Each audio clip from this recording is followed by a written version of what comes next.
SEAL for 12 years, I learned quick that testing and evaluation are critical. I want to have the zip ties knuckle to knuckle. You have no idea what works and what doesn't until the bullets actually start flying. And now that I'm out, I get tons of people asking me all the time about their favorite TV shows and movies. What's realistic and what isn't? Well, there's only one way to find out. It's time to put Hollywood to the test. I'm Raso, and this is Media Lab. So joining us here on this segment is Mr. Dom Raso, NRA News Commentator and host of Media Lab. What's up, buddy? Glad you're here. What's up, Amy? Yeah, it's awesome. I mean, this is like home.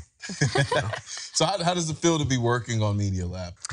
Well, nobody's doing movie reviews, so jumping into that and then being able to beat the crap out of each other and toss things around and, you know. You have like the coolest job ever. It pretty much. Wait, really? I mean, one of. Hold on. One of the coolest jobs admit ever. that it is one of your coolest shows now, so, I mean, I'm just saying. Second only I'm just saying. to Noir. He gets like act like he's beating people up all day. That's pretty cool. Yeah, it's awesome. Well, you looking forward to hearing what I have on my mind today? Absolutely, of course. So why wouldn't I want to listen to what you have to say? You always have something interesting to ask or... So, some people wonder why I get off on owning guns that are used by soldiers in war. I have no shame in saying that I want a real HK-416 rifle simply because one of my friends who's a SEAL used it when he was deployed. It's not due to some sick, demented pleasure I derive from the thought of killing someone.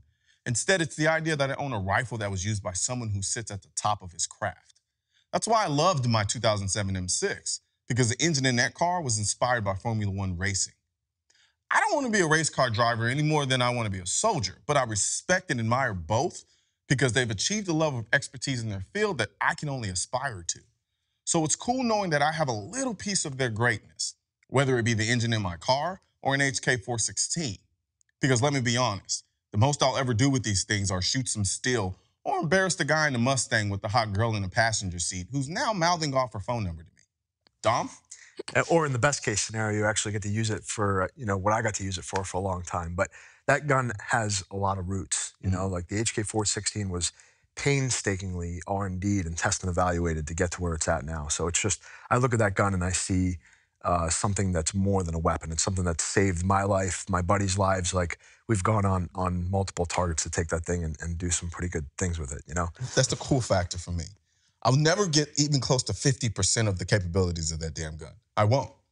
But the fact that I know what it can do based on what you just told me and the amount of work and R&D that's gone into it, that to me is the cool factor. Sure, it'll probably sit in my safe and get shot when I go to the range or something like that. Or, you know, if space monkeys take over, I might, you know, of course, get to put it to some work. Inevitably. But other than that. See, you guys know I'm here, right? So I always talk about mindset. 50%, no, throw that out. You can reach the 100% of the capability of that gun. I know you could, so. So, okay, when you tell him he could reach full capacity, whatever, what do you mean? Well, he's driving the gun, right? The capabilities of the gun are very precision-oriented. So just knowing that you could take that thing to its max and reach the capabilities, whether it's the minute of angle, the range, the distance, the pattern, all that stuff is, you know, you could definitely get there. That's all training. So, cool.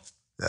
Yeah, do you have anything that you, like, own where you know you're kind of just, you know this person had it, and so for you, it's something special. I've got a 1911 that's 100 years old. So that was literally the first 1911 frame that I bought. So that is history, right? That's pretty cool. Yeah, it was used in the World Wars, and it was just kind of one of those things where it was like, I gotta have that. You know, now it's just, it's rustic, it's old, and... Does it work? It does work. Oh, it does work? Yes. And, that's cool. It was cool. I actually got it at one of the... So 1911, girl? Yeah, come on. Well, you say historic, so I'm sitting here thinking, well, I mean, do you keep it in a case somewhere? Do you? Yes, there's big plans for that thing. I actually got it at a fundraiser for one of my buddies that was killed, so it's just kind of like, has a lot of meaning, so it's pretty badass. Yeah, see, and it's that exactly what I'm talking about there. It's even when, let's take it all the way back to when I was in high school, like, and I wanted a pair of Air Jordans. I may not have been Jordan. I may have been a little close. But when you put them on, you felt more Air Jordanish. To a certain extent, you know, it was aspirational. You know, it was kind of like, of course, I want to be the best basketball player I could possibly be. But being able to have those shoes on, to turn on the TV and see him wearing the same shoes, that did something for me. Yeah, there's a connection. Yeah, there's a connection there. That's with all the pieces. You know, when you buy a firearm, when you buy a car, there's a connection with what it brings to you. You know, like you were saying, it just has some type of meaning that connects that in your head. So yeah, I mean, I have a friend with like same thing with the 1911 deal. Like it was used in World War II, and I'm like, oh, that is so sick because there's a history behind it. There's something about it that I get to touch. I may not be able to go back in time and experience that history, but I get to touch a little piece of it. You know, the Coliseum in Italy. I mean, exactly. That was like I stood there and I was like, people have fought to the death here. You know, and tried to save their own lives. I mean, that was real. Like, that was the connection. That was pretty cool. Yeah.